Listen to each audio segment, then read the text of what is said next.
It's really creepy when I do that. It's so nice to be back in sunny California. I'll tell you why, because I was in rainy New York, and not a big fan of the rainy. Don't care for the rainy so much. But I'll get to that in 9 minutes.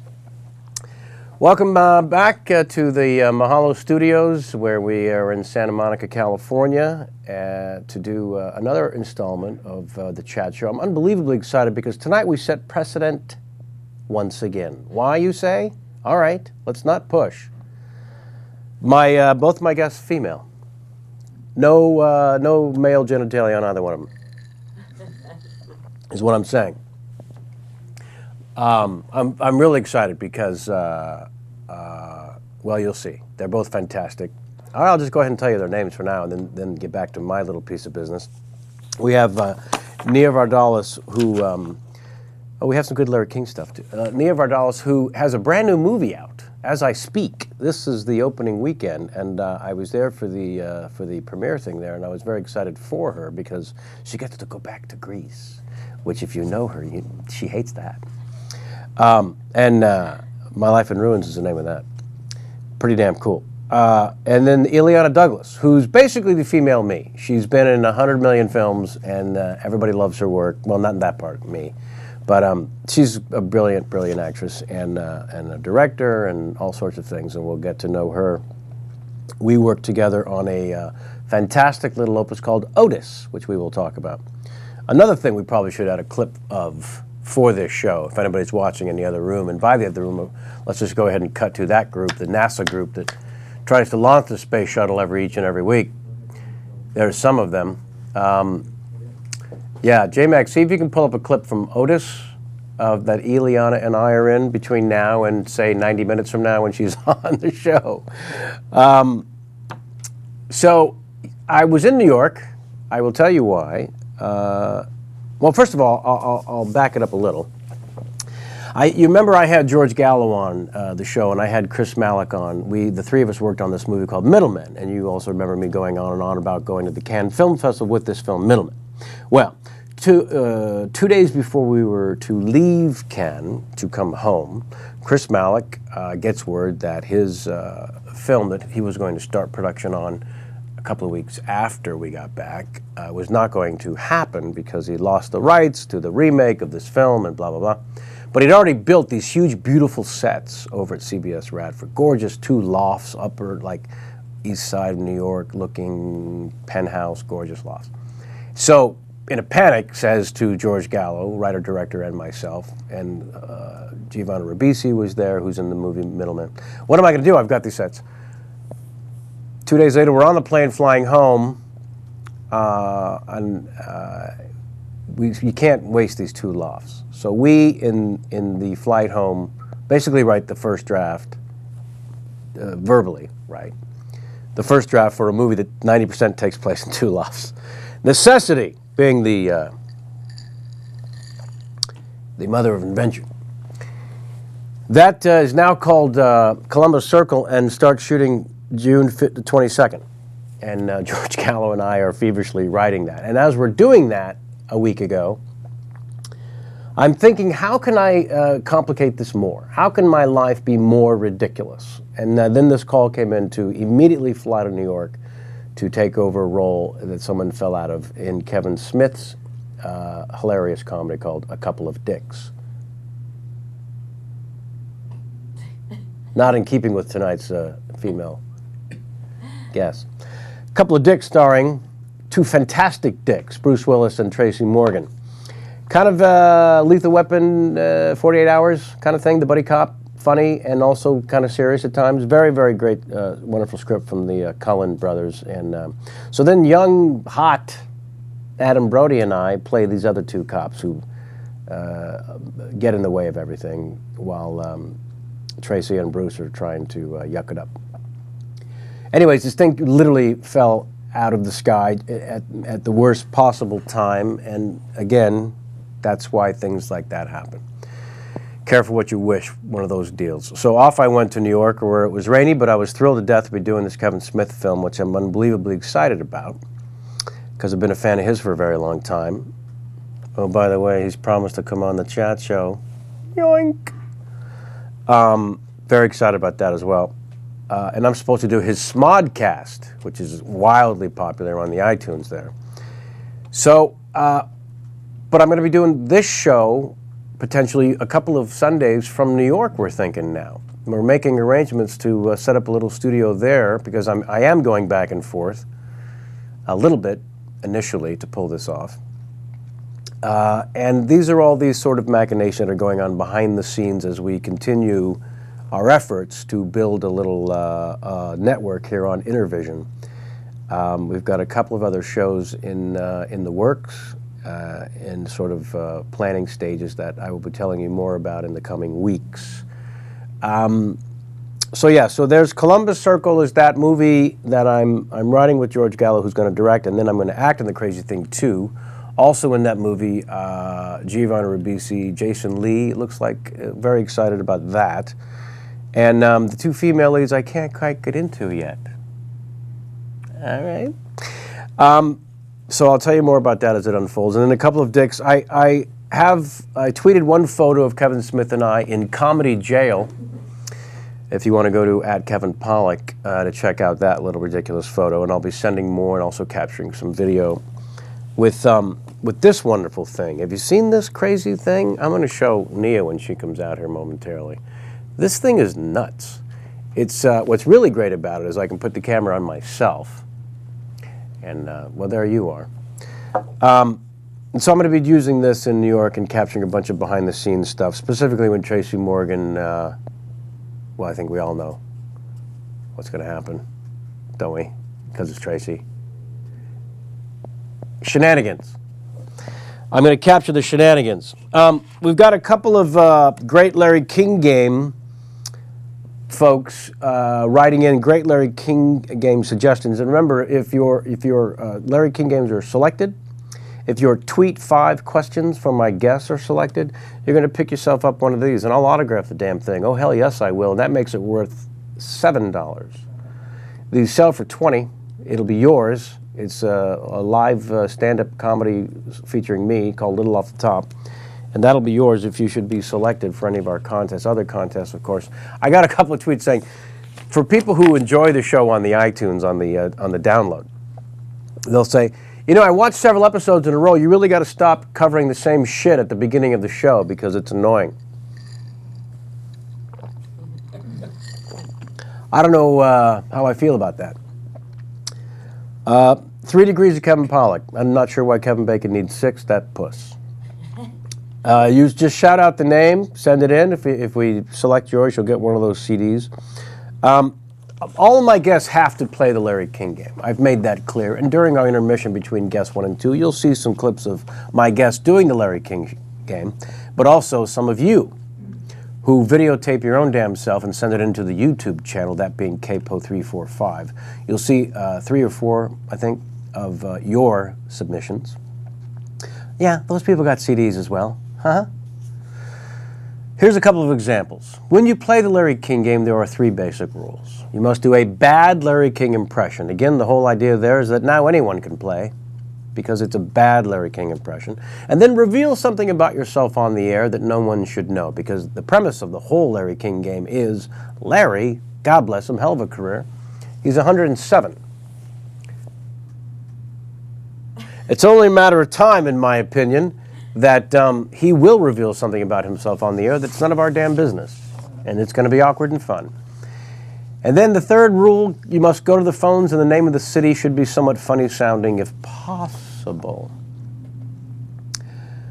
I noticed a theme. There's a little bit of a filth in some of these submissions. There's a little bit of the filth. So we have a prop that I'm very excited about. These are now available in some of your better bookstores. And I'm going to use this prop while doing the Larry King game. Well, first I'm going to tell you this first is from the Twitter land. @Kozlow, Kozlow, @Kozlow, submitted this. Anal bleaching has the pleasant side effect of soft and manageable hair. Sheboygan, Wisconsin, you're on. All right, and then back to me while I tell you who the next one is. This one's at D. Margolis. I'm guessing that's from the Tweetville as well. I'm Larry King, and I once distracted Frank Sinatra's date while he commiserated with Andy Warhol in Studio 54 bathroom. Chattanooga, Tennessee, you're on the air. Chattahoochee? I don't think it's Chattahoochee. Is there a Chattahoochee, Tennessee? Chattanooga. Where the hell's Chattahoochee? I think somebody made that up. Somebody by the name of @D McGarlis. Let's be honest. At Zen Grouch. Join me in welcoming tonight's guest, Dick Cheney, the only living creature to have suffered more heart attacks than I. And then no city. You know what, Zen Grouch? Yeah, you came up shy. No CD for you. But I did read it, so, you know, that's what you get. What? What are, oh my, I don't know what that word is. That doesn't happen often. Maybe you should read the things before you. Yeah. Put the camera on Ms. Fox while she's chewing me a new one. Yeah, maybe you should. Read these ahead of time? Yeah. I like that angle because you look naked behind your laptop. No, that's fine. Now the ratings are going through the roof. How many? We just doubled in viewers, so now we have 7. You should wear that next week. Pustule. You pronounce that. Pust? Pustule. Pustule. Yeah. See, you read at a 50-year-old level. At Laughing Lab. Let's go. The doctors tell me the pustule on my ass isn't cancer. Truth and Consequences, New Mexico. Hello. That's just wrong. That's just sick and disgusting. All right, we'll still send you a CD. So you get the idea, and I thank Larry for being a part of tonight's show. You're welcome. Kiss my ass if you can find it. So my guests are now forewarned that they'll be participating in those shenanigans. Bad Larry King impression, reveal something about yourself, go to the phones. All right. My mom's birthday tomorrow is the last thing I will cover. I am on a very early plane to go to see Ma for her birthday, and I'm looking forward to that immensely. Mom, I know you're watching, so I just wanted to share this with you now. I, coming to see you, am the present.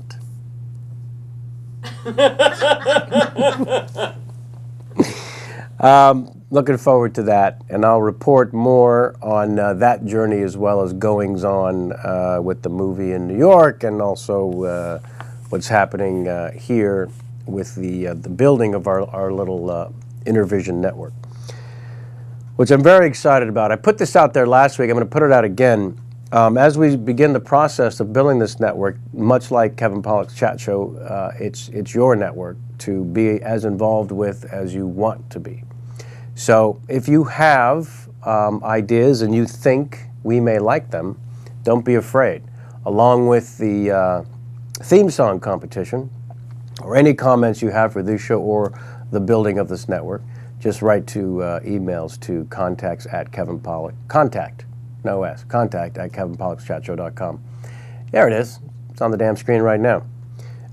And you know what? You'll have much more than CDs as a crappy prize should you actually participate in the building of this network. The idea is that we're on our own here, and it's up to us what we do with this. And if you should want to be a part of it, you're more than welcome to take that leap. Be very excited to have you. Also, I just want to comment that the Twitter response has been phenomenal in regards to this show, in regards to my guests, putting out the please do the tweet 5 with us. The response has really been great. And right as I got on the flight there, the Virgin America, to come home from New York yesterday, Jason Calcanis, my executive producer on this, and also Alex Albrecht of Dig Nation, and was a guest here, also on the flight.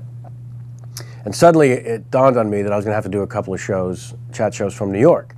And I tweeted this necessity, and the response and replies were truly amazing.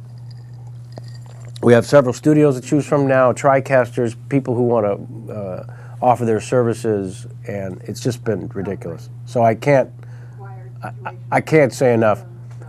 We're getting a little audio from the other room. I love that. I really do. One of the things that people comment on all the time, your show is so real, you know? I can't find this sort of shenanigan crap anywhere else. Thank you for breaking down. We actually had a show, I don't know if you saw it, where somebody kicked out the plug. Yeah, we had Matthew Perry on, which was kind of my biggest get by far at the time, and he'll argue to date. And somebody kicked out the damn plug, and really, that's what's going to happen when I land a big fish. Speaking of which, kind of hoping to get. Well, I'll wait till I get him. All right, so I'm going to bring out my first guest now, and I'm very excited to have her because we met a couple of years ago, and I certainly knew who she was and was familiar with her work, but you never know the kind of person you're going to get, and it's also a lot of times that people are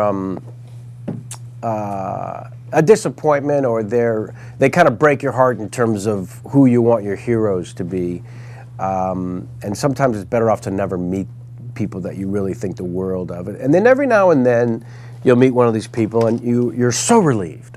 Oh, thank God, he or she is an angel. In this case, I'm very excited about my first guest and her ability to be an angel. You know her, you love her, Nia Vardalos. Thank you so much. Thank you. That was so nice. And completely heartfelt. Did you know I was here and would hear it? Yeah, well, a little bit. Okay. Yeah. Thank you. You were you've been chosen for you the Willow mug. Wow. Yeah. So please enjoy that beverage. I think I saw a picture. I think Val Kilmer was paparazzi'd walking down the street, and they made him look like he was an animatron of himself. Really? Mm-hmm. When did this happen? A couple of days ago. I don't read the tabloids. I don't know why you would say that, Kevin. But it was sad. It was one of those. Everybody, you know when you're at the worst angles in the world, you don't want to be photographed at, like when you're about to eat. Sure. Like you're about that. Nobody looks good. Yeah. Right? And they get you, and so he was coming out of some place. Sorry, what was the thing that nobody looks good at? Okay. All right? Yeah. Okay. And the burger, yeah. And he was coming out of some place, and it looked like he was exhaling, and also like it was just one of those moments, like one of those, and they snap and put it in. Yeah. Yeah. How do they? It's amazing. Oh, I guess because they're shooting 74 pictures in a second. That one of them is the most disgusting, and that's the one that wins. Exactly. Exactly. Have you ever gone? Of course you have, but into the editing room, and they freeze. The editor will be like, "What?" and stop it, and just freeze and turn back. You can't believe, literally this. Yeah, you can't believe how ugly you can be. Yeah. And actually that's the most humbling thing in the world is I was allowed to go into the editing room from my Big Fat Greek wedding on, and that I'd have to drive every day, like telling myself, your nose is bigger than you think, you're fatter than you think. All right, and just walk in, because that's how you must view yourself in the editing room. Right. You have to that's how you can be completely dispassionate.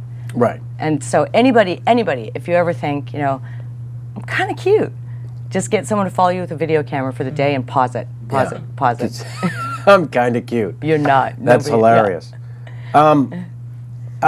Let me start, if I may. Okay. With, you were born in a place that I have worked in now a couple of times called Winnipeg.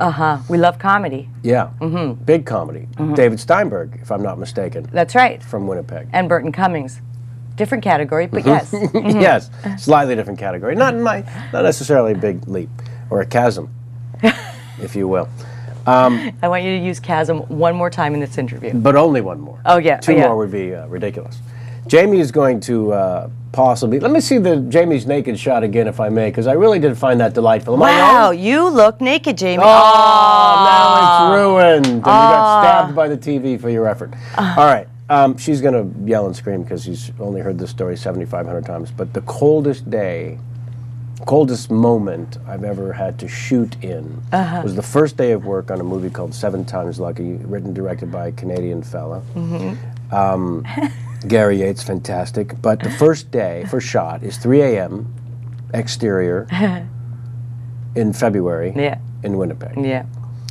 It was so cold. It was 30-something below, but the wind, it was so ridiculous that I would do a shot, and then they had a van with a running engine 2 feet away, and they would cut. The door would fly open. I would dive into the van with the fan blowing in my face to thaw out the moisture in my eyes, which had hardened. Yeah.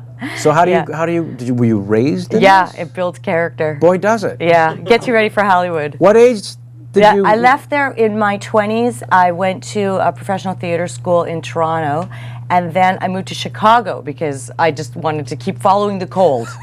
And the wind. Exactly. Yeah. And then while in Chicago, I was dating somebody and came out here to visit him. And I was like, oh, lose the guy, stay in L.A. Oh, wow. I just knew it. I saw the palm trees and went, I don't care if they're not indigenous. I'm here. Yeah. I'm here. Yeah. It's as fake as I need it to be. Yes. I'm warm. I'm going to stay. But Winnipeg is one of those places. I'm not saying this because people are probably watching this. They're the kindest people on the planet. Well, I could vouch for that. Yeah. Yeah, I've actually shot twice there now. It's astounding. Yeah. Well, I mean, Canada as a nation is annoyingly friendly. Yeah, for the most part. Yeah, the reason is we have a sparsely populated country compared to America. Yes. And we know you cannot tell somebody off because you will see them at the Safeway later that day. I see. You can't. Is that where that comes from? Yeah, I believe so. The constant apologizing for nothing? No, that might be it. Yeah. I'm sorry I told you off. Yeah. I'm sorry. So there's that, and also with the prairies, you have to be kind to your neighbor because you never know if a tornado is going to wipe you out and you have to live there. Nice. So there's that. That's a very nice also, thing. we laugh a lot there and we move around a lot, or as you know, you will freeze to the spot. Yeah. So, you growing up in this ridiculously cold climate, which some have argued there's a corner that's supposed to be the coldest place on Earth. Yeah, Portage and Maine. Thank you. Did you ever get accustomed to it?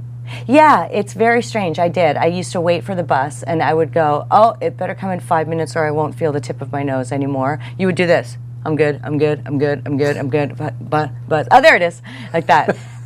Based on how many taps? Somebody would say, was it a 9-tap wait? 17. 17-tap wait.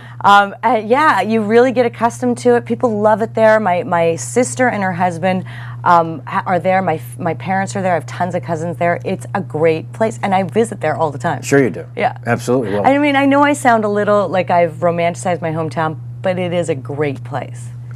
I've been there, and there's no reason to romanticize it, honestly. Thank you for saying that. It's you're saying because it is great, or are you making fun of my hometown? No, it's fantastic, and there's no reason to make it out to be anything more than what it is, which is a lovely small town. I want people to come. Absolutely freezing. Let me ask you this: when you were diving into the van, freezing, did someone go, "Oh, take my coat"? Oh, everyone. Right? And the director said, I really thought you were going to quit that night. And I said, was I being cranky? He said, no, you're being 100% pro, but I thought, I'm going to kill this guy or he's going to quit. Because he couldn't believe that's how the movie started. Yeah. You know, because I was, to him, it was like landing some big Hollywood actor. He wrote and directed the film, and you know, he's a Canadian filmmaker, and he thought, this is never going to work, it's never going to happen. And anyways, he's a brilliant filmmaker, and I was thrilled to be a part of launching whatever career he ends up having.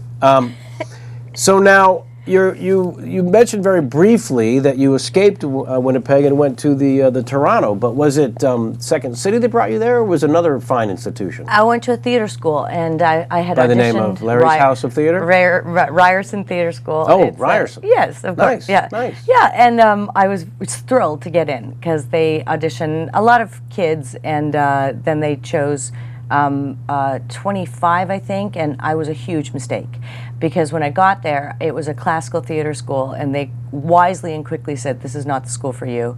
Classical as in Shakespeare? Shakespeare, and they said, "I mean, do you?" I was the character actress in class, and they said, "I mean, do you want to play the nurse in Romeo and Juliet?" And I went, yeah, I think, you know. I'm 17. What are you asking me? Exactly. And so then I went to Second City one night while they were saying to me, this is not the place, this is not the place for you. Sometimes you have to accept news that you don't really want to hear. And I went to Second City and I saw improv for the first time in my life. Yeah. And I saw that they wrote their first 2 acts and that they didn't swear, and you know, not that I love swearing, but I just thought, how do you create comedy without being allowed to really go blue or to do TV references or to do movie parody. And I just thought it was the coolest place I'd ever seen. So I auditioned and didn't get in. And then I auditioned and didn't get in. And then I auditioned. What did you do to audition? You do a ton of improv and everything, and they do cuts. How many people are watching you when you audition? Probably about 6 or 7 producers. And there was a lot of this? Yeah. A lot of this. Yeah. Tap, tap, tap, tap. Why does she keep tapping her nose? I don't know. Yeah, I don't know. Must be a Canadian thing. Yeah, so I just kept auditioning, didn't get in. And then... How many times? 4, 5. Really? Yeah. Because I want people to understand the determination that it takes. You know, often, I'm sure you're asked by the kids, let's just call them that. Yeah. Where do you start? How do you get in? Whatever. And it really is about, if you can't handle rejection, then just stop. Stop right now. Yeah, yeah. If you're still talking about the guy that dumped you when you were 16, this is not the business for you. Because you gotta get over it, move past it, and make it a funny story. Yeah, right. Yeah. So you can't take it personal. No. Well, well, it's weird because you have to be a weird mix of emotions, you know, acting, reacting, and at the same time have the toughest skin when it comes to the business of it. Right. So it's kind of strange. Yeah. And so that's why we're all so normal. Yeah, none of us are dysfunctional or hold grudges. Needy. No. Or look at a film that we auditioned for and didn't get and hope that it tanks and burns at the box office. That never happens. Why would we do that? And there's never actors or actresses that we feel competitive with, so that when their movie comes out, we would never see it no matter how big the gun is you put to your head. Right. Okay. How about this? Someone told me this the other day. Okay. You know how we have our list of, can I swear? I wish you would. All right. You know we have our list of assholes, people who we really think did something. I've got us canceled. Just got us, did something to us, and because of them we didn't get, this didn't happen or whatever. Someone said this the other day. You know how you have your list of yes, of course. And they said, isn't it just so liberating to realize that you are on someone's asshole list? Ooh, wow. Isn't that amazing? Yes. Like someone is actually spending time hating me for something that they think I did to them or a job I didn't give them. Or that was very liberating because I thought, oh, yes. Finally, I'm on someone else's list. Yeah. Because you have your own list. Of course. Yes. We all do. Yeah. But we don't hold grudges. No. No, we're very peace and love. Give me one name on your list. Just on my one. list? Just one. Random, meaningless. It's meaningless and random. It's a teacher at my theater school. Yes. Yeah. Yes. Yeah. Yes. Long time ago. Fuck her. Yeah, him. He told me. Well, no, fuck her. Yeah. I think you know what I'm saying. On today's show, it is. Yeah. Yeah, he told me, I had an agent here too. I had an agent in LA who told me, I know this is probably just somebody just wrote about it a couple days ago, so forgive me if I'm being redundant, but this did happen and I thought, I forgot that story. She said to me, I was asking her, why don't I get auditions? And she went, well, you're not pretty enough to be a leading lady and you're not fat enough to be a character actress. And I went, get it off your chest. You are holding back and that is not healthy for you. Isn't that astonishing? Yeah. I love that there are people out there who think that sort of information is helpful. Helpful to hear, helpful for the kind of stamina and self-confidence that you need to move forward in this business. Yeah. You want the person who's in your corner playing hardball like that. It's tough love. No, you know what? No, just coddle me. I need you to coddle me. I need you to coddle. Yeah, and also she said, I'm sending you out like crazy. People just do not want to see you. And then she dropped me, and I went into the back office to get my headshots, which I'd given her 100 a year before, and there were 97 there. So now you know she actually wasn't doing her job. Yeah. It didn't help because I'd still lost a year of my life, but it is the reason that I went away and wrote that first screenplay. Yeah. So in a way, every one of these people helps us. There's no question about it. It can crumble, make you crumble, or it can make you go, I'm going to make my own job. Yeah. And also, even if it's just I'm going to show that person. If they act as that fuel, fantastic. Yeah. Because I certainly had the first agent I ever met with out here. I came out here as a stand-up from San Francisco, and I thought this acting thing's going to be a breeze, having never attended a class in my life, thinking that's the way to go. That's a decision to make. I am not going to become one of those wooden actors. Right. Why do I need to learn how to move like a tree in the wind? That's not what I'm going to do. I know what my inner animal is. Yeah. Also, the idea of if there's an actor out there who's teaching acting, then why isn't he or she acting? in something? Why are they here teaching me, taking my money? So, I mean, if you go to a legendary Meisner or whatever, you know, some of these wonderful actor studio places with incredible history of changing people's lives and turning them into a much greater artist.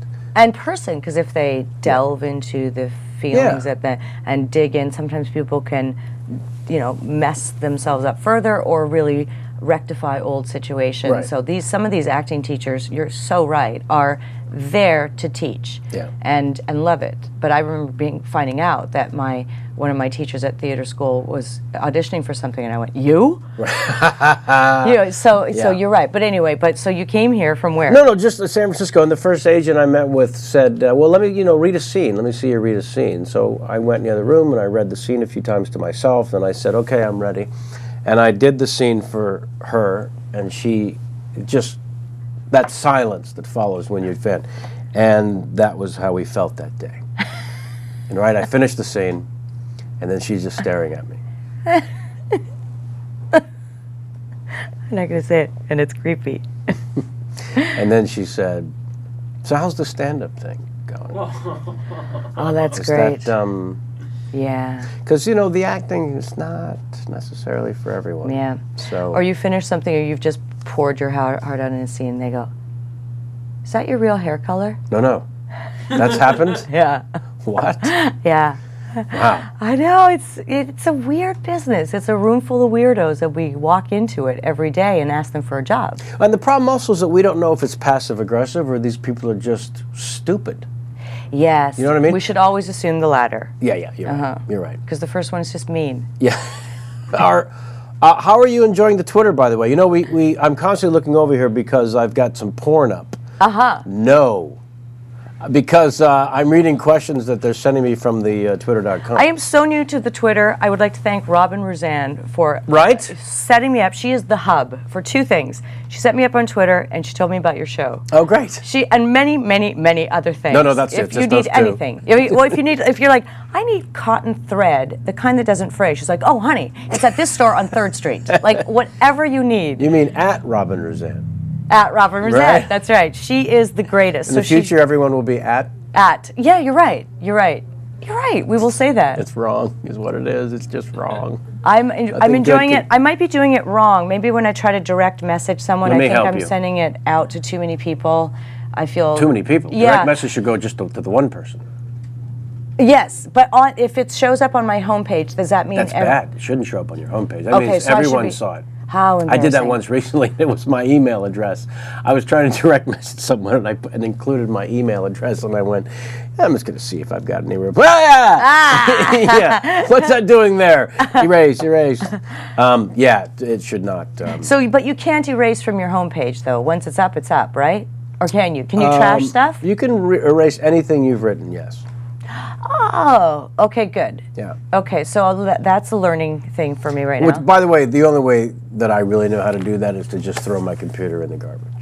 That's how I know. I knew it. That's You're how I erase. Super rich. Super. I went into the bathroom here, by the way, and there was a full-on computer just facing the toilet, and I went, Yeah, that can't be good. Yeah, you never know, because everything's got a camera on it these days. Yeah.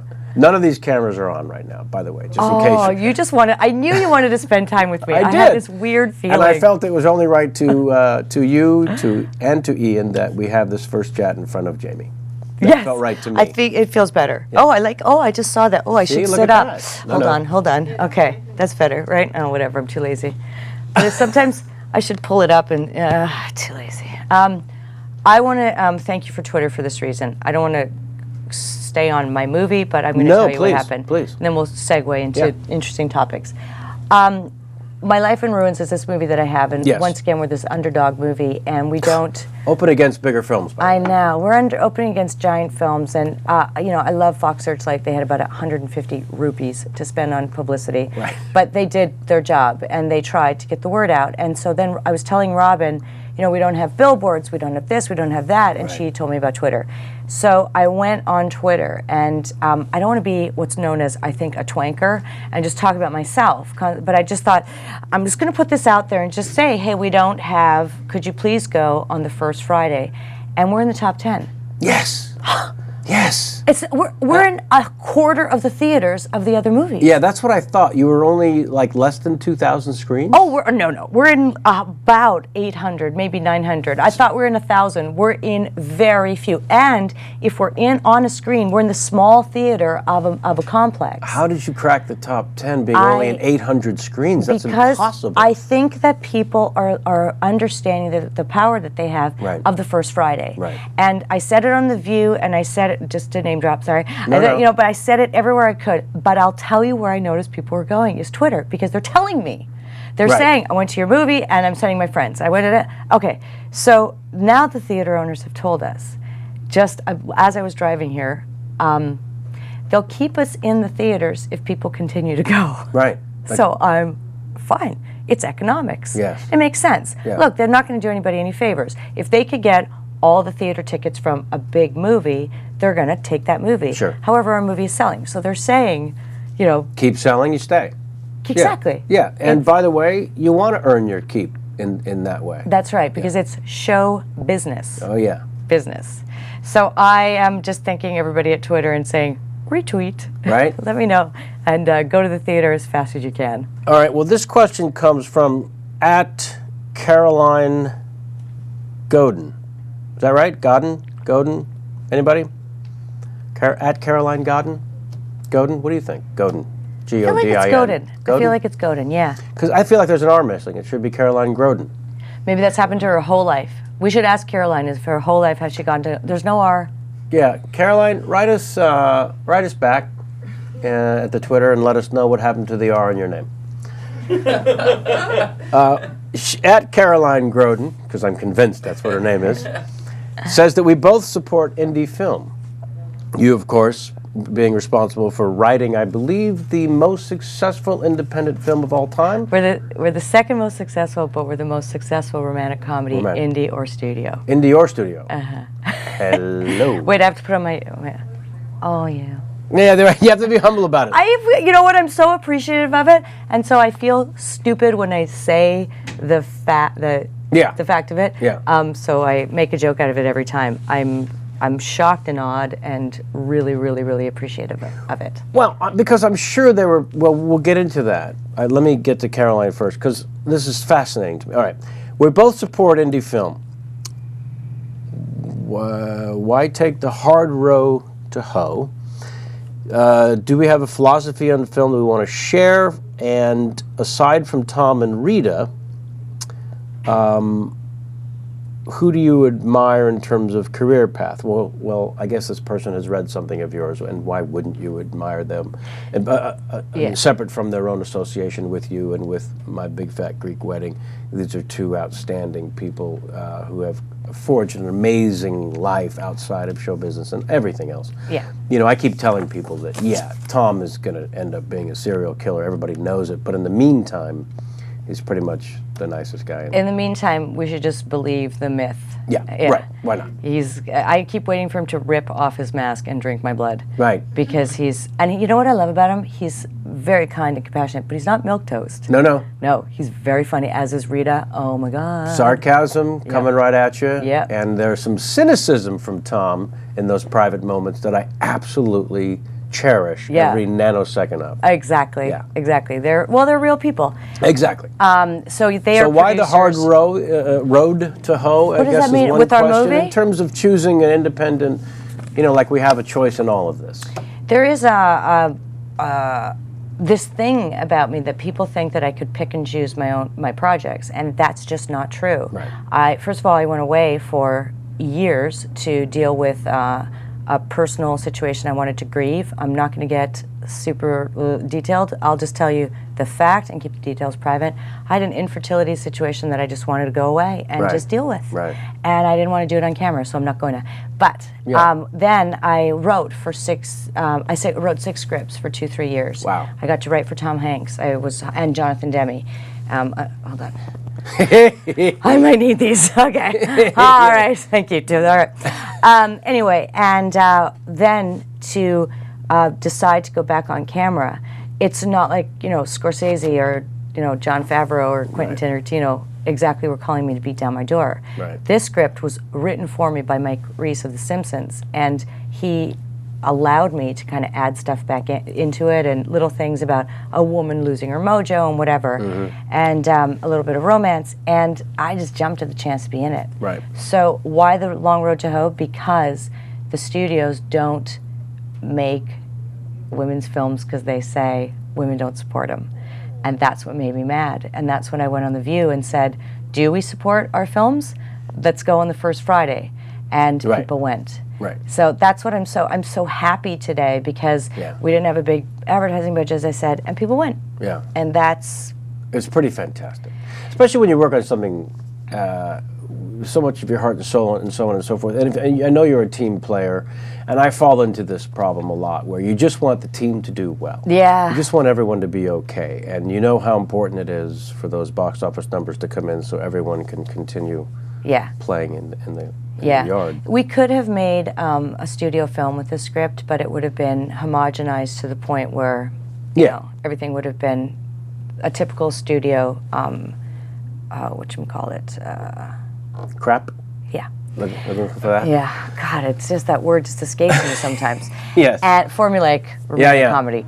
And like when I was developing My Big Fat Greek Wedding, the script that I wrote, Tom Hanks and Rita Wilson bought, and Gary Getzman at Playtone.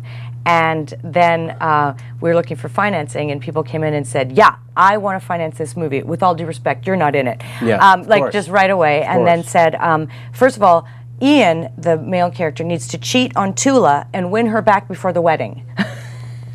I was like, wow. Oh my God. Wow, yeah. Oh my God. So stuff like that. So I like indies for that reason. You get complete autonomy. In fact, that movie that you're talking about that you're rewriting with George Gallo, The Two Lofts, I know the producers that are probably coming in on it, William Sherrick and Jason Schumann. Yes. Because they produced my indie that I directed this year. Jason told me that, and he's unbelievably excited for you and it. Yeah, they gave me complete autonomy to the point where, now look, my budget was, again, the 50 rupees, and I had to shoot it in 18 days. My music budget was $1,000. Stop it. Okay, as I say, there's so no you price. wrote the songs. Yeah, actually, I want your theme song, which I want to say on camera. I was that I thought the falling rose petals were potato chips. Oh yeah. Yeah. Well, I'm not going to talk you out of it. I want to, because it's a pretty remarkable story to a lot of dreamers out there who were writing their script. My Big Fat Greek Wedding started as a one-woman show on stage, did it not? I feel like I just cross-examined you. Yeah, yes. I felt like I was in one of your movies. It was very exciting. I was like, a few good Jews. The Usual Suspects. I just got scared. Isn't it true? Yeah. We saw you, actually. Ian and I had just moved here, and we saw you outside of the premiere party on the 3rd Street Promenade for the movie The Usual Suspects. Oh my God. And you were standing That's 1995. Yeah, we had just moved here, and we were walking by you, and you were standing up front talking to somebody. We made eye contact with you. We were just two fans standing on the street, and you kind of nodded to us, and we were like, oh, what a nice guy. Let's go see his movie. Wow, that's so funny. Right? And then we loved that movie. Well, nobody knew what that was at the time. No, it was a tiny... Talk about 800 screens. We opened on 300 screens. Yeah. See? Yeah, and the audience discovered it. Kaiser Soze. We say it to each other all the time. I love that movie. And you're great in it. Stop it. Yeah, no, I mean, don't stop. No, so it was a one-woman play. No, here's what it was. I heard about this place called the HBO Workspace. Well, you know what? You're only quoting from misquoted. Everyone gets it wrong. Like, I've got 9 different ages on the internet and 5 different hometowns. There's only so many places I can do my research. Yeah, it's always, my staff that I can't get off track. And one of those, and all of those places said every single one of them. Yeah. So Wikipedia No. This is what happened. I was trying to get an agent after she dumped me, that woman, and so someone said, there's a place called the HBO Workspace on Melrose where you can jump up and just tell a story. So I'd been telling stories for years at parties about my aunt with the lump on the back of her neck, Aunt Vula, about this uncle and that uncle, and about my wedding. And so I got up on stage and I read the true story of Ian and I being actors and something, and Jeff Garland, who is a friend. Thank you so much. Jeff Garland and a lot of friends came and supported me, and Richard Kind said, no one wants to see something about actors.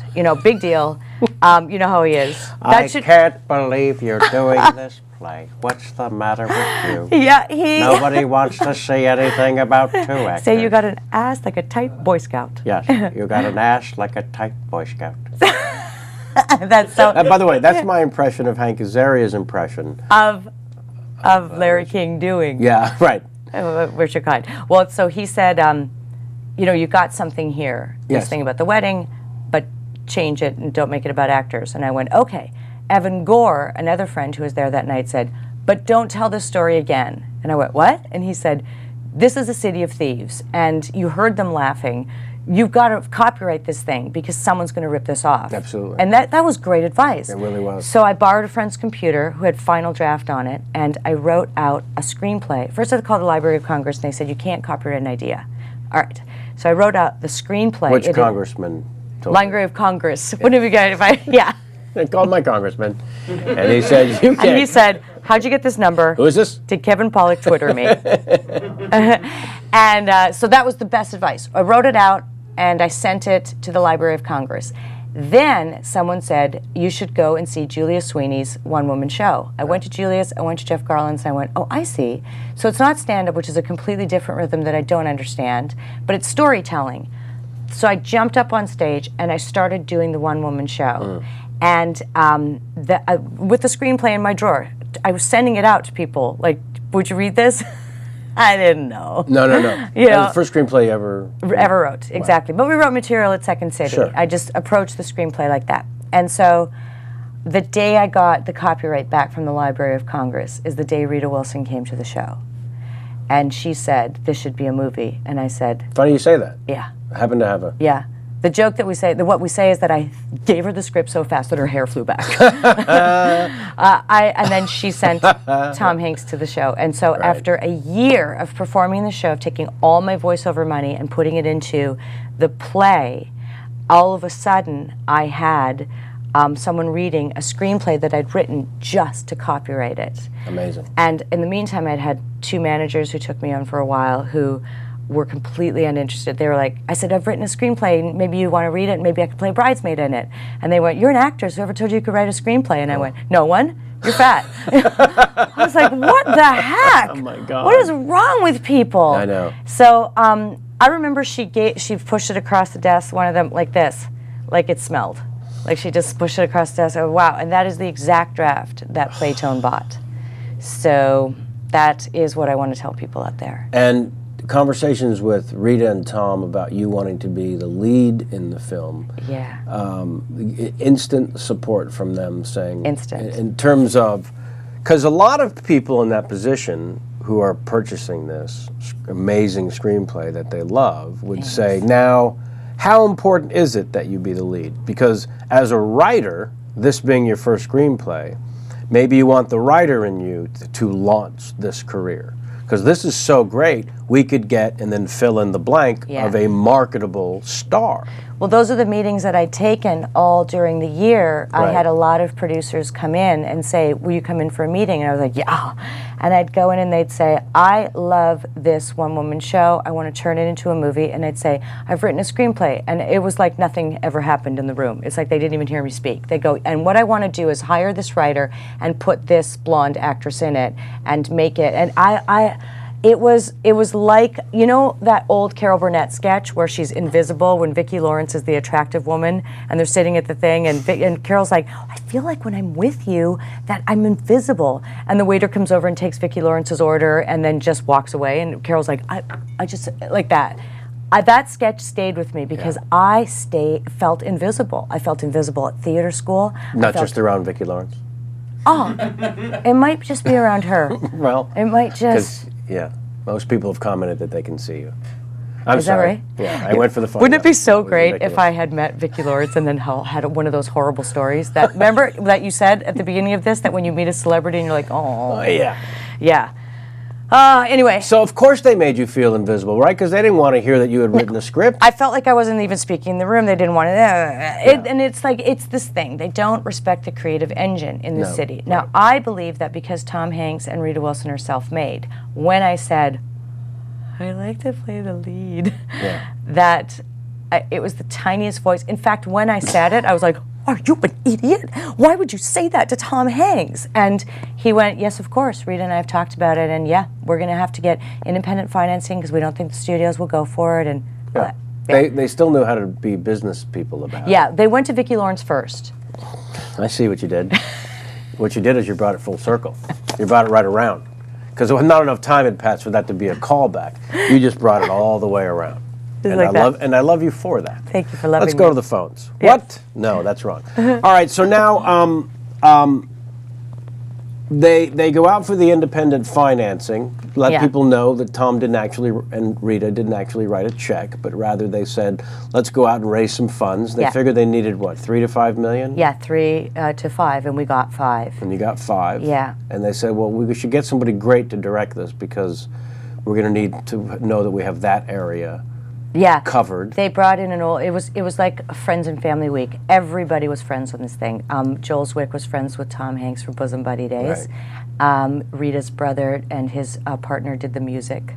It was literally, my dad's got a barn, like that. Why does that sound familiar? That's what we're doing here. Sorry. Yeah, we don't even have costumes. We just or have the clothes, barn. Jamie. Yeah, or in Jamie's case, clothes. Let me see one more shot of the naked cam. As we just boots. That is boobs so and beautiful great. hair. That's it. That's all. That's all we need. That is sexy. Let's see. Yeah, isn't it? Yeah. I want to see if I've got that cleavage. No, you got a good one, Jamie. So they said we'll get it Joel Zwick, and they got family and friends. Yeah. Exactly. My sister did the choreography. She flew herself back and forth to Toronto from Winnipeg, and she choreographed it. My dad was the church chanter in it, and then, we didn't have to pay another actor. Everybody did something on that film. Right. And then the process from, first of all, I can't imagine what the first day of shooting and this whole thing coming to this moment. Yeah. And is there a sense, because this is a question I'm sure you get asked a lot too, which is when you're doing something, do you know how good it's going to be? Do you know how bad it's going to be? And the answer is always, no. You can't possibly know what the outcome's going to be. In fact, the kind of healthier thing is to just focus on the moment instead of the outcome. Yeah, because it was my first real part in a movie, I didn't know to compare it to anything else. But now, when I'm writing or when I'm acting, I always try to just not think, oh, because we're having fun, it's going to be a bad release, or because this is not fun, it's I just have to just not compare it, because there's no formula or reason for anything. No. There just isn't. Yeah, and so you're shooting the thing, and you can't believe how well or bad each day is going, depending on which day it is. I'm sure most days seem like a miracle. Yeah, well, I had a clause in my contract that if I got through the financiers had a pay or play clause with me that they could get rid of me after 3 days of shooting. If you stunk that bad? Exactly, which I now realize is completely their prerogative, because they had never seen me really do anything. I had a reel like this big, my nice part on the Drew Carey show that my husband was on it, and the writers were nice enough to write me in as his wife, and I had 4 lines. Which season were you on? I'm not sure. Ian was on for about 7 seasons of the Drew Carey show. He played one of the guys in Larry's office. Larry, one of the guys in Drew's office, and they hated each other. Right. And so the writers were nice enough to let me play. That was my reel. It was tiny, and then tons of stage. Right. So they had this clause that I could be replaced after 3 days. And on... That's not pressure, by the way. Yeah, really. No.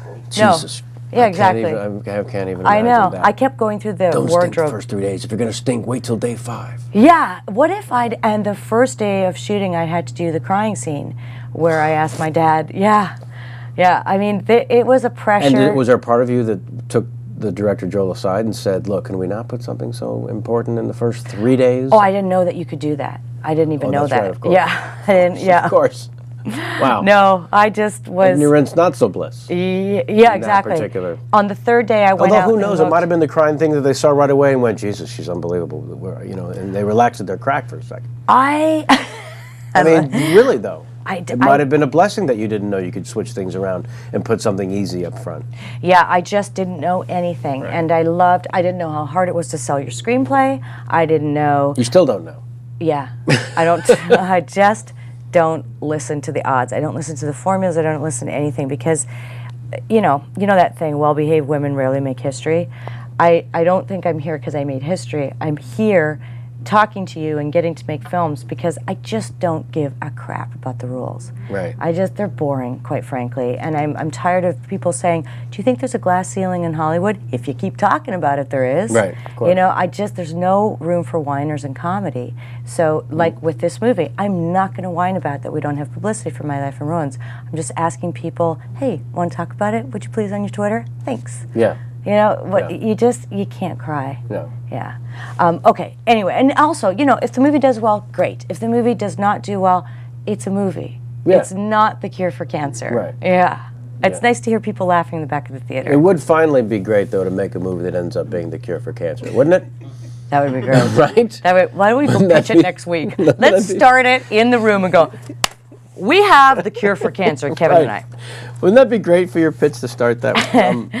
Now, let's jump ahead a little bit to getting distribution for this movie starring, forgive me, no one. Mm-hmm. No one knew that John Corbett was Right. about to arc on Sex and the City. His big Aiden arc had not really played yet, and they didn't know. Yeah, because one of the hardest things now is it's not so much then, but certainly now. Everything's driven by marketing. Everything. Yeah. It used to be what are the 5 scenes in the trailer. Now it's just what's the poster.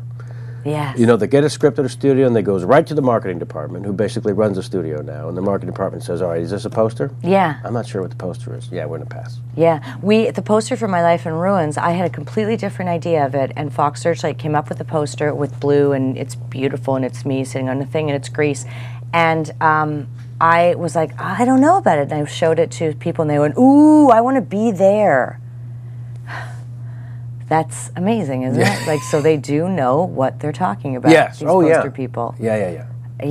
Yeah. In fact, there aren't as many idiots in the marketing department as there are in the people actually running the studio. The marketing department is exceptionally good at their job. Mm-hmm. They don't necessarily care about you or me, but they're awfully good at marketing. Yeah. Well, that's the thing about this city. We are the sum total of our friendships because really nobody cares. Nobody cares. The valet parker will stab you for your car if he could. We know that. We know that in this town. Your agents and your managers. It is a friendship of shared goals. Sure. But in the end, it is a business. Yeah. And that's what I keep telling people. Do you ever socialize? I don't really socialize with my representatives. I do now because I'm a new mom, and they're both parents. Oh, so great. that's why. We do, but we didn't. So it's like awkward now. It's like seeing your gym teacher at the mall, Right. where you're like, "You're the vice principal. This is weird." exactly. Yeah. You have a blazer with patches. Yeah. Let's go to the Twitter, if we may. Yeah. Because the next thing I was going to ask you about was, as my Big Fat Greek Wedding finds a distribution somehow. Yes. Right? And then that process of we open to these numbers, because you, like Life in Ruins now, my Big Fat Greek Wedding opened up against a couple of juggernauts. Giant films. Right. We opened up against The Rock, and they were in, I think at the time, 2,500 theaters. Which was the most. At the most you could be in, yeah. Right. And we Signs? 108. Signs was later, yeah. And then Star Wars. And then, yeah. I know. Wow. But there is an audience for these movies, like with... Oh, God, yes. Yeah. They just have to find it. And, unfortunately with My Life in Ruins, you're going to have to, go to the theater and find it it's in 1, and the other movies are in 5. And I don't want to criticize those other movies. I know we're saying, like, look, we're all competitive or whatever. But any movie doing well is good for all of us. Yeah. They have their market. We're Sure. up against these big movies. They have their people that are going, and we have ours. Yeah. And we're just urging the people. No, there's a huge audience for romantic comedy. It's the hardest thing in the world to do correctly. Yeah. And if you get anywhere near correctly, I think there's a huge audience there for you. And then if you hit the ball as deep as you did, guess what? I just think people are going to talk about it for a very long time. At Lee Krista. Yeah. Tell us about your amazing body transformation. Now, a handful of us know that at one point you were a man. So I find it awkward for me. I felt awkward when you said at the beginning, no dicks on the show. I was like, that is a slam, because you know that mine's in a box now. What type Fair.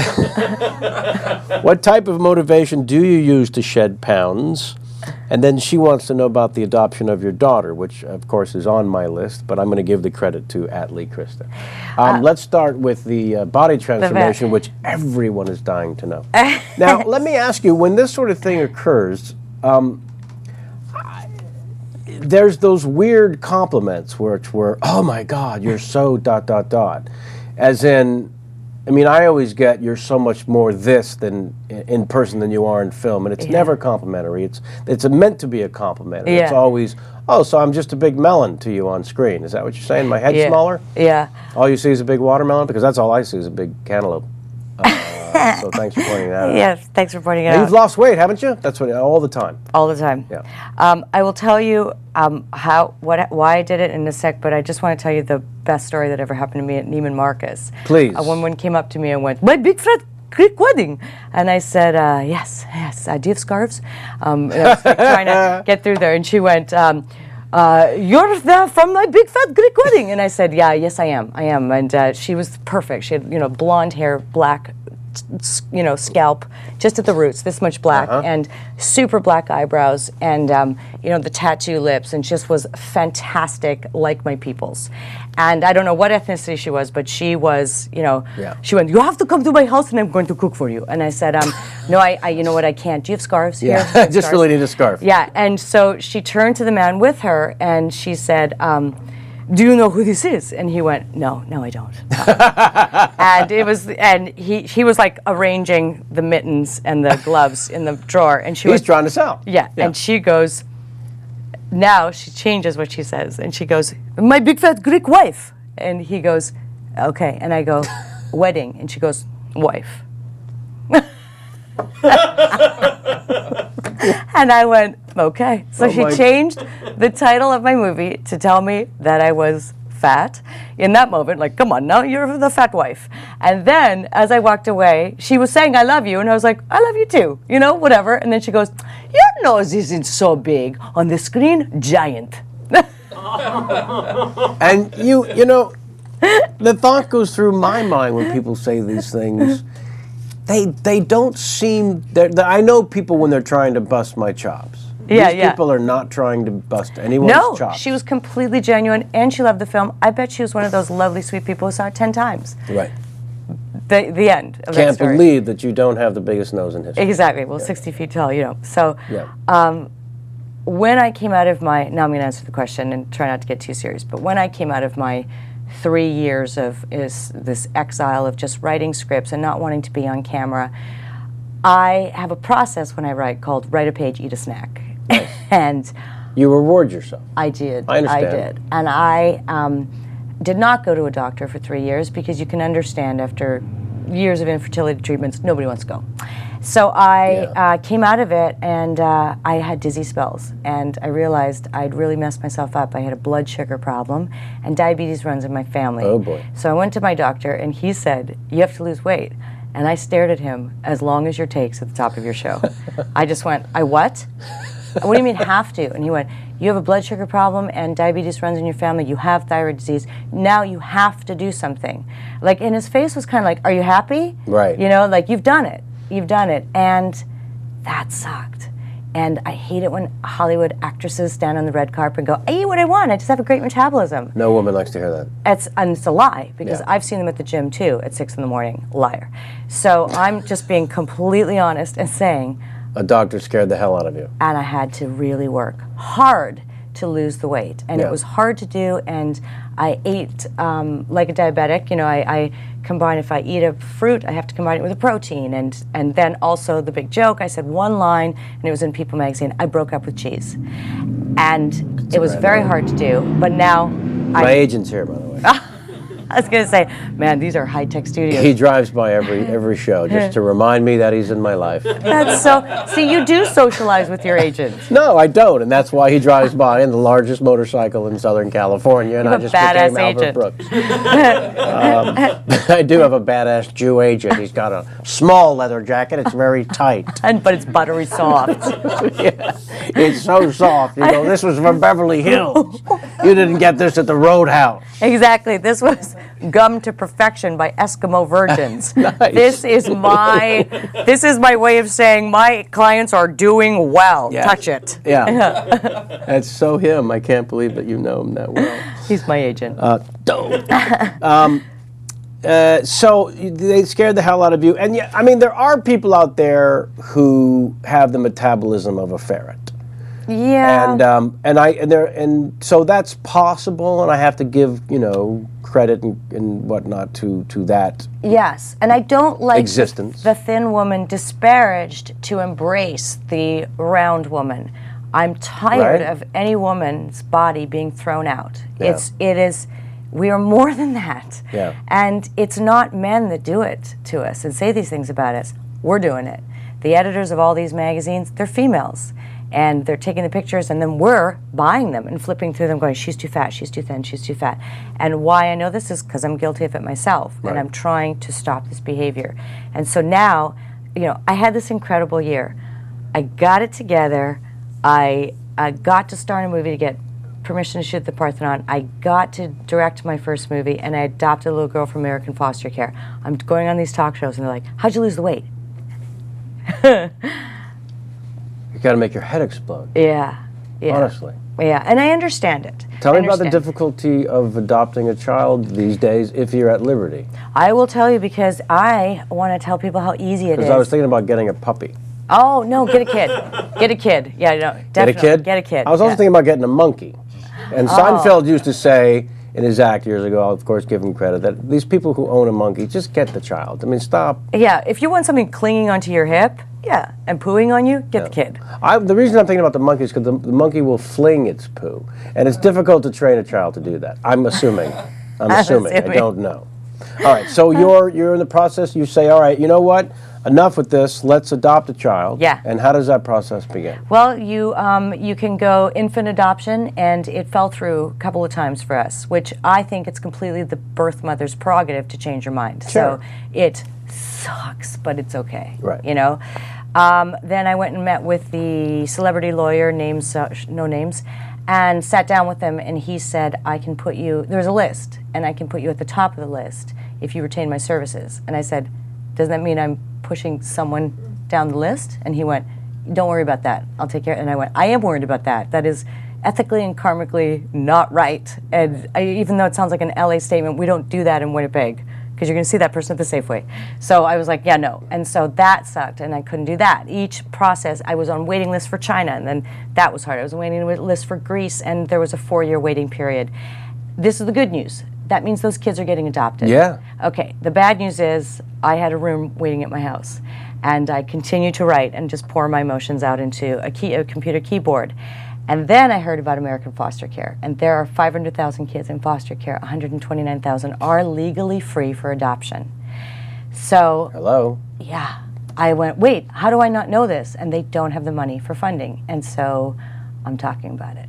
Yeah. I'm telling people how to do it, and it's American foster care. You and go it must to- have a website. You Google foster family agency in your state. You find you need an agency, because if you go directly to the state, it's a little bit more difficult. Right. If you go to an agent, they're buttery soft jackets. Sure. Yeah, and they help you. They come in, they help you do your fingerprinting kit, which is necessary, They help you do your home study, necessary. Now we have fire ladders on the second floor of our house. Hey, they help you. Sure. They didn't go through and like fine-tooth comb our house and go plugs there, they didn't do that. They just helped us kid-proof our house. Sure. 9 months after the day I met with them, our daughter at 3 years old walked in our door. Wow. Yeah.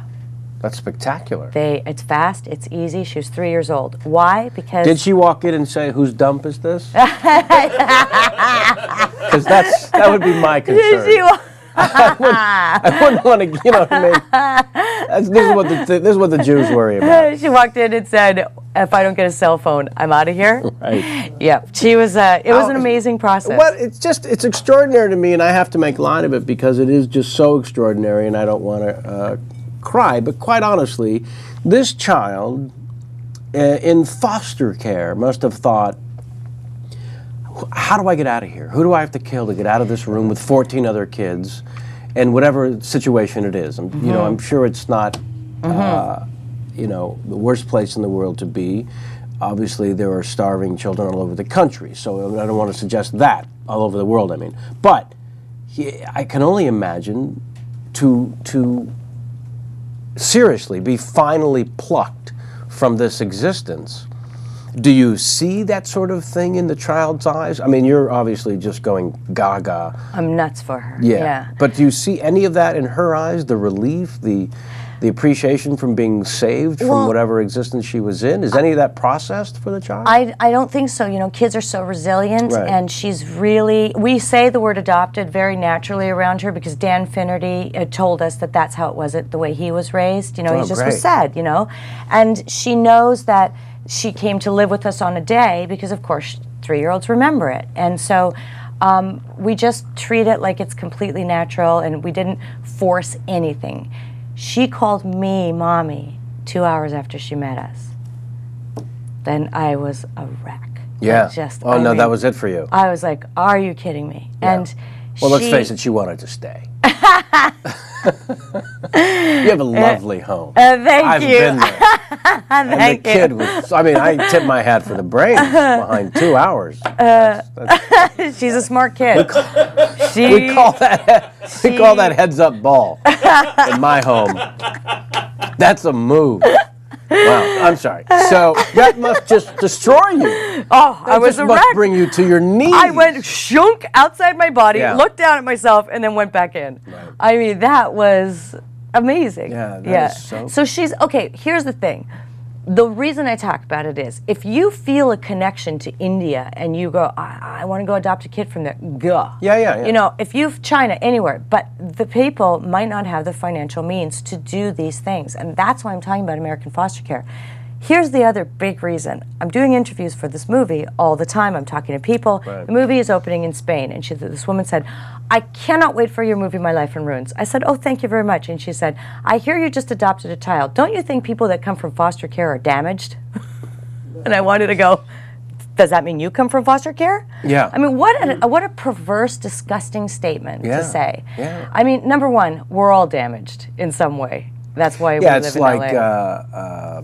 The dysfunctional family. That's the most ridiculous phrase ever created. Yeah, it's just family, as we know. Yeah, so that really bothered me, and I thought, I got to keep talking about it. I got to say, no, our daughter was not damaged in any way, and we have full disclosure in the United States. If there has been any sort of physical abuse, sexual abuse, anything, any reason for removal from the home, they must tell you, which is brilliant. Right. They have to tell you the full medical history. They have to tell you everything, so you know what you've got going in. Right? Come on. Yeah. Well, it is all the first couple of years anyways, in terms of the nurturing and all of that, and the personality. Yeah. So, the disclosure of that personality having been formed seems like it's unbelievably crucial. Here, the other thing too is there are people who are willing to take any children on, and on these websites, when you're actually kind of cleared, they let you look at profiles, and they ask you to feel a connection. If you feel a connection to a child.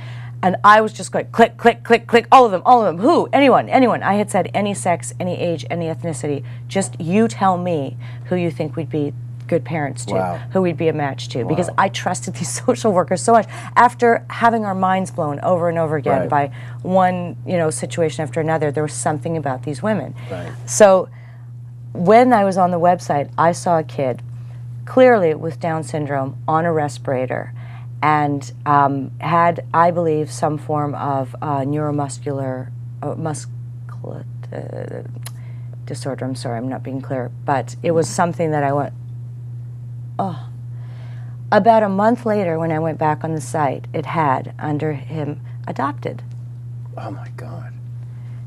Extraordinary. Yeah, it changed my life. Yeah. You know, and people say with the first movie, you know, I'm an ordinary person and something extraordinary happened to me. This experience that I've just been through pales so much in comparison, which is probably why I'm so calm about my life in ruins. It'd be great if people like it. It's okay if they don't. Yeah. After what I've been through. Yeah. Well, I say God bless. Thanks. That's what I say. Thanks. Let's see what @Mike Rotman. Do you want to try a tweet 5? No. Yes? Because it sounded like I did. It did. Well, it was Val. I was speaking through Val's nose. Have you found me on that cup yet, by the way? Because it's not easy. Do you know Rick Overton at all? Yes. Rick Overton and I were the 2 brownies in that movie yelling, "This way! No, this way!" The little tiny guys on that mug, that's Rick Overton. Oh, this is great. Well, it's only great because I mentioned it. I want one of these. No. I want. I researched the internet. No, I mean, far and wide. I want be tiny poster. I want a poster to be on a mug forever. Oh yeah. All right. I guess you can do that, right? Sure, of I'm course. asking around the room, like, you make mugs here too, right? All right, tweet 5. This is just rapid fire. Okay, I'm ready. Thank you for sharing all that, by the way. No, seriously. That was pretty great. Okay. Yeah, it was really great. @Mike Rotman, tweet 5. Okay. Funnier word, tabbouleh or baba ganoush? Baba ganoush. Please. Yeah. With all those syllables? Oh, yeah. Tabbouleh, though, I'm going to smile when I say tabbouleh. Don't get me wrong. I'm going to smile if I have a cab driver with that name. Yes. Yeah. Improv or writing? Improv. Interesting. Because you got all these awards here for the writing. Improv's easier. Hockey or curling? Curling. Really? Oh, it's a funny sport. It's hilarious. Oh, my God. It's hilarious. Yeah. Well, let's not call it a sport. Gyros or gyro? What? Oh, the gyros. You like the gyro or the gyro? Okay, gyro in Chicago is what we call it. Gyro is what we call it in Greece. Okay. And now you're cleared up forever. Now you know. Gyro in Greece. Gyro. Nice accent. Thank you. I figured you roll the R's, you're going to get there. Yes. Gyro, yeah? Gyro, yeah. A little bit. I had too much You on got the a last little bit sexier there for a second. Yeah. How about then? Not so much, right? Yeah, they kind of lost it right there. Tougher, planning a wedding or taking care of a child? Oh, definitely planning a wedding because there's more people involved. See, that's why I don't subscribe. So you're planning a wedding? Ah. Yeah. No, I used to be a florist. Oh, really? Actually, yeah, I saw a lot of freakouts. People coming in, like if the bride came in with Mother the Bride and her mother. Oh. I mean, thank God, because it made for a fantastic movie and a wonderful launch of an incredible career and made history, as we discussed. But the wedding just seems like it's for everyone but you. Yeah. Yeah. Right? It is. So just spend the money on the honeymoon. This is what I've always said. Just go right to the two of you go someplace. Yeah, someone said to me, take 5 snapshots of the moments at your wedding. In your brain, you go, I must remember this. I got all the advice, every bit of advice. No, the whole night is a blur, an absolute blur. I remember watching the video and going, I don't remember that happening, and then I walk into the shot. I was watching it while it happened. Oh my God. Yeah. And also, hosting a party, already you know how horrible that is because it's 490-second conversations. Thank you, I know. Well, I'm so glad you were able to come.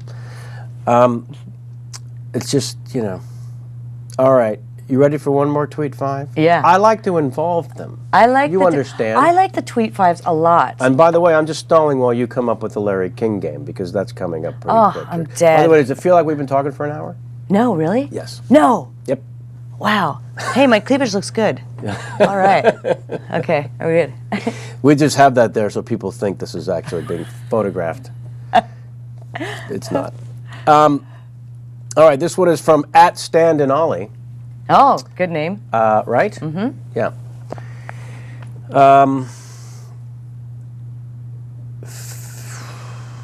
Really? Wait a second. Fave band, fave comedian. Is that one or the other? No. No. What's her favorite band? So your favorite band is the first of the Tweet 5. Usually it's one or the other, so that's why I was Oh, I see. Favorite band? Favorite band? I like Jason Mraz today. Nice. Okay. Favorite comedian? And don't feel pressure to say me. There's something about Kevin Pollak that kills me. Nicely done. Acting or writing. See, that would be you. Acting or writing? Yeah. Again, acting.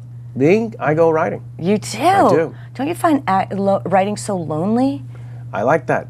You like the solitary? No, I mean, I love being in front of people. Obviously, I suffer horribly from "Hey, look at me" disease, but there's something closer to nirvana of creating out of thin air on the page. I can't really. Yeah, no, it is the most rewarding thing. Right. But I hate it. Oh yeah. You know, when that thing comes out of the printer and it's warm, I hold it and I'm like, I know. I made this. This is mine. I just held. You heard me talking at the beginning about this ridiculous process of writing this script based on there's 2 sets built. Now go write a movie. Yeah. Holding that first draft after it was printed was pretty ridiculous.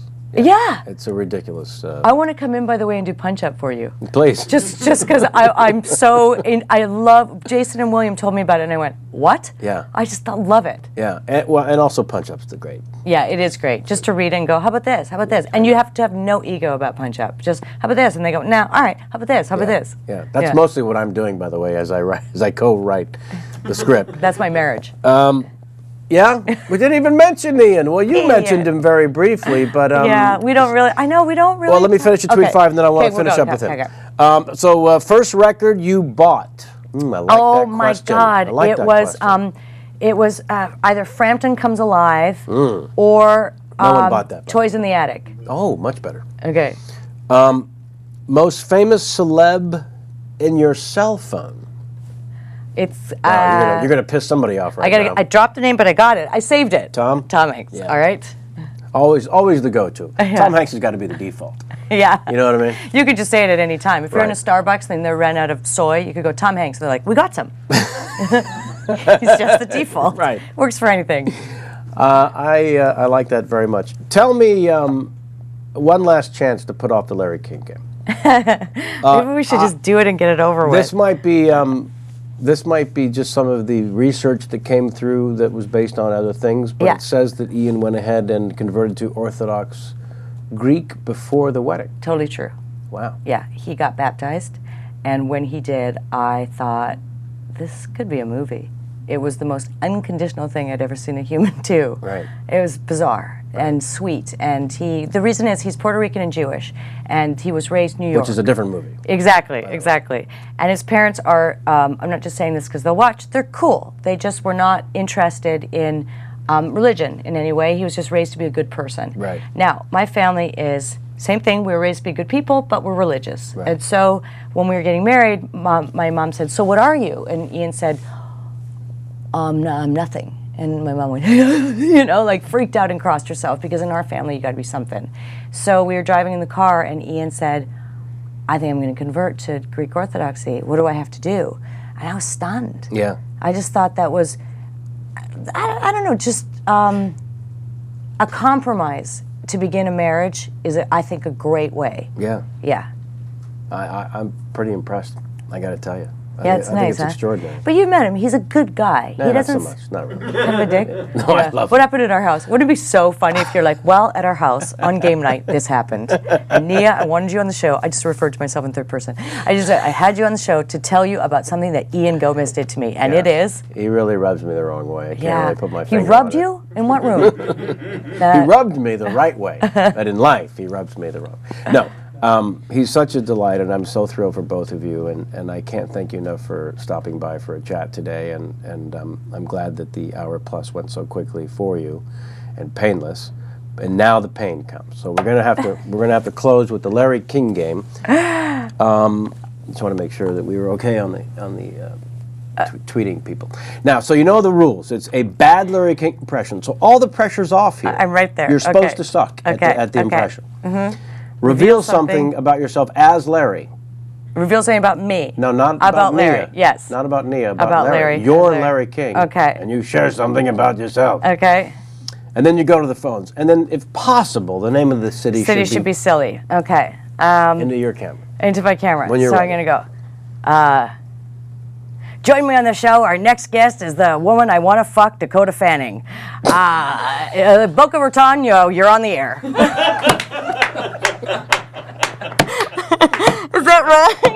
Is that right? No more calls. We've got a winner. Pencils down. I believe we have found our champion. Wow, I'm oddly embarrassed. Oddly? Really? Just oddly?